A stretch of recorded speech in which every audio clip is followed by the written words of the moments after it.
I realized from the beginning that to be an artist, you have to be able to concentrate all your time and effort on that one thing. In the city, especially New York City, there's things going on all around you, day and night. And it just was an environment I knew I could never become an artist. Even though it's the one place where art is being looked at and displayed, that's not where you create it. And the people that do create it, I never was very much appreciative of their work.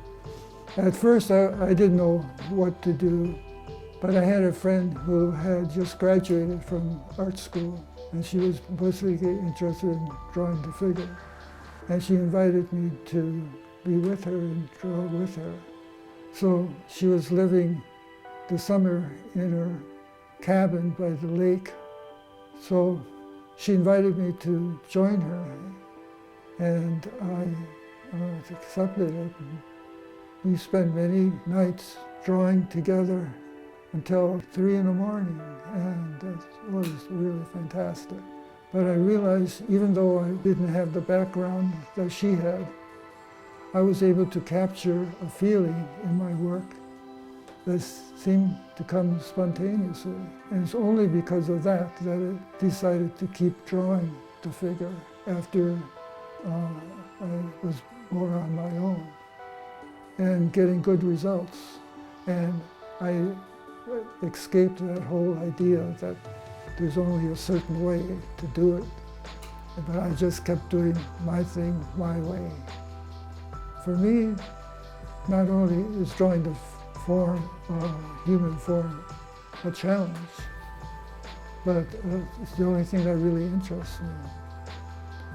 And I've always had a very positive attitude towards women from my boyhood and my sister. And I also have learned that I like women's interest in human emotions that's completely lacking by most men. And to be able to capture that in a drawing is the height of what I feel is most important development that an artist can develop. And whether it's popular or not, I concentrate on the human figure, especially the women. I started out being very much interested in drawing pregnant women, because pregnant women at that time were considered ugly. It was a time when a lot of my friends were the age when they were having babies and having families. And no matter who I asked to model for me, they never once turned me down. Because if people are going to say that women are ugly because they're pregnant, I was going to go against that idea. That's what motivated me to draw pregnant women. And that's how things change.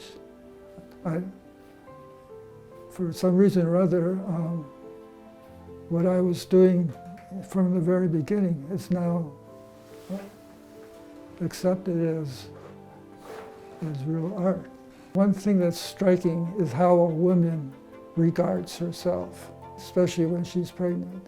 If she has to live with the idea that pregnancy is making her ugly, she's going to act one way. If she believes that being pregnant is something that is unique to women, that only women can be this, then you have a completely different attitude towards pregnancy. I'm not saying that I created the change, but I was ahead of my time for sure. I think Kim has been trying to show the power that women had in history, and now it's been lost. And I think at the end of the day, that's what Kim's legacy will be. There's a museum now around Washington, D.C., and it's going to be a museum of women's art. That's where my pieces belong. Even though I am not a woman, I am a feminist.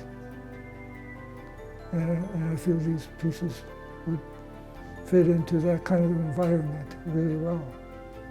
I mean, just to have one's attention, whole body of work focused on the female, that in itself is something has not been done very well.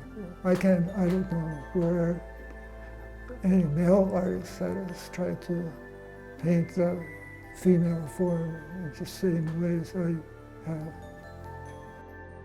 What I'm painting is not just an image, it's also much deeper than that. It's a whole way of looking at reality. It's living in nature, surrounded by animals and birds. It has a very powerful effect on what you value and what you don't. It's just it's a whole way of life that most people don't have a chance to.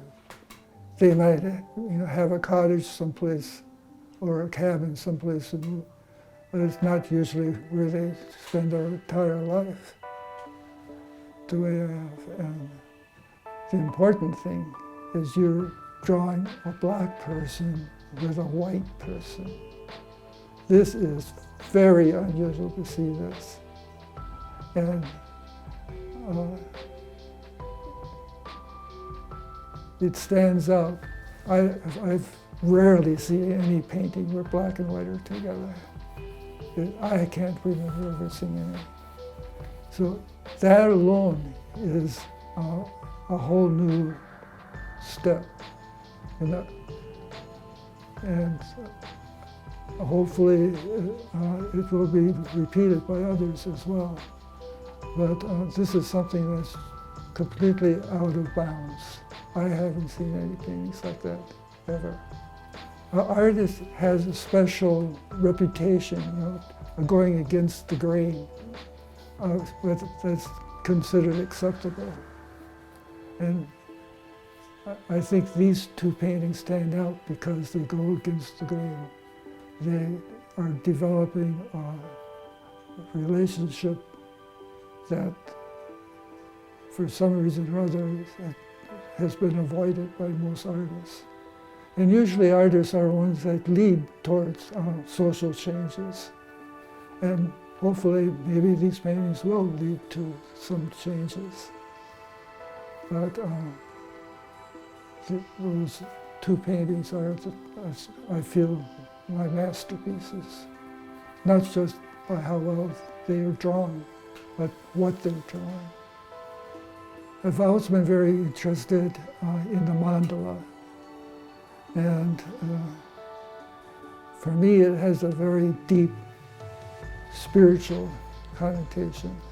That's how it originally was used by. And when I see that, it creates a whole new way of looking at the human figure. And to see the sky, I usually use a mandala image to draw the sky, what's happening above. And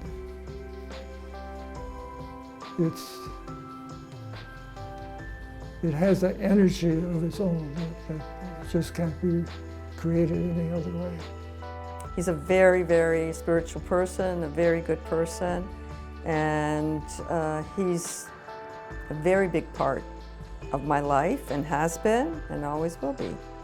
And there's not too many people like Berg, simply because he's very spiritual, and I like that in a person, and he's artistic and very good person. And I feel grateful that we've met in 1997, and we're at this point now as we're older, and I will always cherish him. you know, so he's my best friend.